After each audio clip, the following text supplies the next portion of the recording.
Hello everybody, and welcome back to Cask and Points. Today we're trying the new Heaven Hill release Old Fitzgerald 9-year bottled in Bond Decanter. So we're going to be finding out if this Old Fitz can compete with the Old Fitz of the past, or if Old Fitzgerald is kind of falling off a cliff like a lot of other things that we're seeing in 2025. Now, Old Fitzgerald has existed in this modern form since 2018, and they've released about 18 different releases where they've ranged between 8 years old at the youngest and then 19 years old at the oldest, and then they also had a 7-year release earlier this year, which was meant as more of a shelfer release, and that one we already did a review on, and honestly, for $50-$60, a super solid bottle. But the MSRP definitely jumps up when you get into these even younger Old Fitz decanters, where this bottle of Old Fitz 9 has an MSRP of $130, but that raises pretty quickly as you get into the 15, 16, 19-year-olds, and the secondary is no joke. The secondary on this bottle is about $275, which is low, as cheap as it gets for these decanters, and on the upper end, you're looking at about $650, $700 for the more normal releases. And then if you get into the VVSs like last year's Epic VVS 13, that bottle is still going for like $1,400 on secondary markets. So Old Fitzgerald is definitely pretty complicated, but today we're going to find out if they're still worth it, or if this juice continues to be something that's okay at MSRP. And if you could get it for MSRP, it's still worth it. But for secondary, you're really just buying a cool decanter. So we are going to warm up here with some Old Fitzgerald 8-year bottled in Bond Decanter. So this is the youngest Old Fitz, and I thought it would be a pretty good comparison with this 9-year here. And just jumping out with a ton of caramel and green apple candy. So for a lot of the Old Fitzes, and it could just be because the bottle is green and I just think about green apple when I try it, but I get a lot of green apple on these bottles. I don't complain when I get it. It's a nice note here. And definitely some spices in here, mostly nutmeg, but it's light. Obviously, there's no rye in this mash bill, so we're looking at something that definitely is going to be on the sweeter end, sweet corn kind of end, vanilla, stuff like that. Your more typical wheated bourbon notes. Let's take a sip.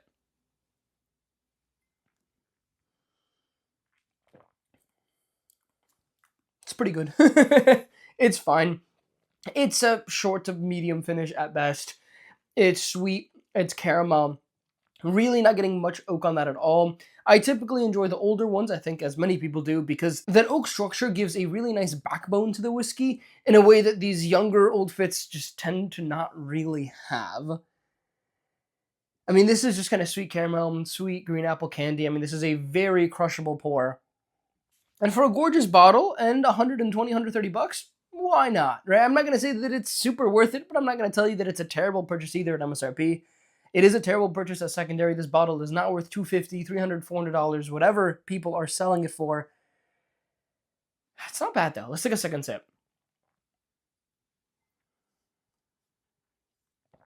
Yeah, just pretty sweet, straightforward here. There's a little bit of funk on it, an oak structure here that almost starts getting into very light leather and tobacco. Like, just barely giving that to you, which mixing with that kind of green apple candy and the caramel on it, starts giving it a pretty unique flavor profile, but it's very little on that 8-year. Let's go on to this 9-year and see if it's any better. Just off the nose, I will say that funkiness on it, that again is like kind of like a sweet tobacco, a little bit of leather on there, mixing with that oak structure, that typical like toasted bread kind of thing on it. But then just a ton of sweetness, caramel, vanilla, sweet corn, green apple candy. It's honestly a relatively complex pour. Let's take a sip.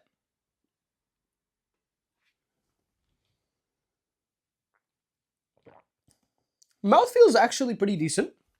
And I will say, drinking significantly older than that 8-year. I mean, wow.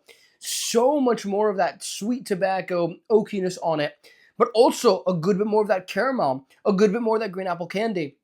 A little bit more of that nutmeg, cinnamon, kind of baking spices on it, but still very, very light. I would not describe this as a spicy whiskey at all, but to say that there are absolutely no baking spices on it, I think would also be wrong here. It's there, but it's subtle. Oh, that's actually significantly better. I thought we were going to get a closer comparison here. And I will say, these are very similar flavor profiles. And I think a lot of the Old Fitzes tend to be pretty similar in flavor profile here, where you kind of have that caramel, the green apple, all that stuff, the oakiness, that sweet tobacco, all these similar notes. And it's just about how well that blend on that particular release does it. And I think for 9 years old, I'm actually quite impressed by this. I think this actually is probably better than both of the recent 10 years, the 2023 and 2024. Probably better than the recent 11 year as well. Wow. This is punching above its weight class a little bit. I will go ahead and say right now for $130, that's a well worth it whiskey, and that's ignoring this absolutely gorgeous decanter on it. It's nice. Now, this decanter is really cool. This is actually the first ever Old Fitzgerald that I've ever owned, and so I'm really glad I was able to get this bottle. And I did get it for MSRP, so I was very lucky with it. But it's just absolutely gorgeous to really look at it in person here, because I've talked about this whiskey. I've done several Old Fitz reviews. I've never actually owned an Old Fitz decanter, so it is really nice to just look and admire at this gorgeous bottle here. I will say, because it's just such a gorgeous glass, the papered on label does almost look like it's a little bit cheap, but there isn't really a good way to solve that unless they're actually going to etch the bottle, and that would probably also not look great. So I don't know. It's like at the top here, this string kind of looks a little bit on the cheaper side of things. But I don't know. I still really, really like it. I mean, that bottle shape just doesn't get any better. But I think if you're using it as a legitimate decanter, I would take off all those stickers and just use it, because that shape is just so nice. And I will say, while we get glass at the top and this glass topper, we do have a very normal wood cork here. So really no issues with the corking, because a lot of these weirder bottles here tend to have really annoying corks to deal with. This is actually super convenient, super good, works really well. So overall, I cannot talk more positively about Old Fitz bottles. I think you guys already know that they're really cool, but I'm just admiring this gorgeous bottle here. Let's take a second sip.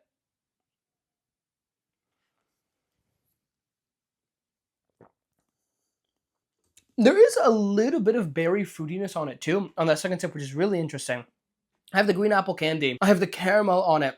I have all those notes that I've discussed already. Then there's also like a pretty strong berryness in the mid palate that I wasn't getting on that first sip here. Now, I have cracked this already, so I cracked this a few days ago, wanted to get a little bit of air on it before I did the proper reveal. And honestly, when I tried it back then too, there really wasn't a ton of berry fruitiness, so kind of wondering if that's just opened up here over time.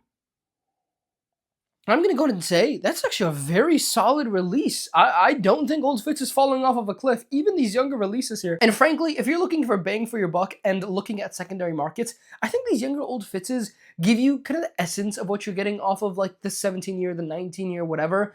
Obviously, they're not nearly as good, but for less than half the price, because those 17 and 19 years are trading at $650, $750. I mean, for a bottle that's $275 right now on secondary markets, I think this one is a much better value on it, because it's definitely worse, but it's not that much worse, and you're also still getting the gorgeous bottle out of it and everything. So I've had about half of the Old Fitz releases. I've had the 17, I've had the 19, I've had the VVS 13, I've had the last two 10 years, the 11 year, the 8 year, the 7 year, that's not really part of this, but kind of part of this. I don't know if I've had any others, though. That actually might be the extent of it. I might have a sample of the 13 year somewhere. But they've done every year. They've done 8, 9, 10, 11. I actually don't know if they've done a 12. They did 13, 14, 15, 16, 17, and then they didn't do 18 and they did 19. So might be missing a 12 and an 18. I don't think that there was an Old Fitz 12 year. I'll show that information on your screen right now, but I'm almost positive there's no 12 year. So maybe we'll get a 12 year soon, just so that people could have every single year. Because I know a lot of people like to really collect these bottles. And I get it. I mean, at least if you can get them at MSRP, the juice is still good. We're not looking at bad juice at all. Not juice that's worth $250, $300, but for $130 MSRP, why not, right? Let's take another sip.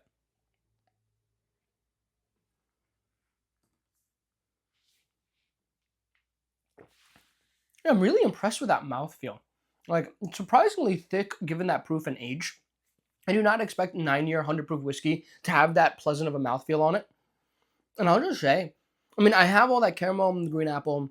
I have a little bit of that sweet leather tobacco kind of thing going on it. And those are all great. But on that third sip as well, I started really getting to that like dark berry fruitiness in the mid-late palate here. The finish is at least medium length. And honestly, I mean, it's still sweet and berry forward.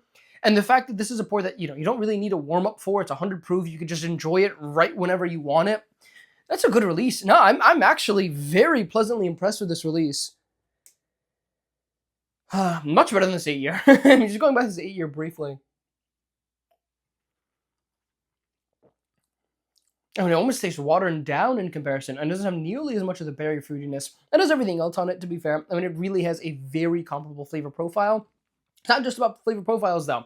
It's all about how well that flavor profile is actually working in that particular blend. And to me, I think this 9 year, that's a bottle that if you get your hands on for MSRP, don't pass that one up. Wow. I mean, it's not going to compete for like whiskeys of the year, But I think if I looked at like top 25 whiskeys of the year and it was really all about MSRP, I think that would be up there for me. Like, I think it could get to the top 25, top 20 releases purely based off of an objective scale of the juice. It's not going to be top 5, but no, it's a good release. Okay, let's take this final sip here. Let's give it a rating.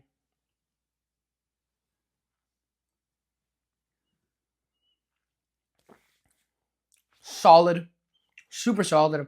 I'm going to go ahead and rate that an 8.3. I think for $130, it's not bad.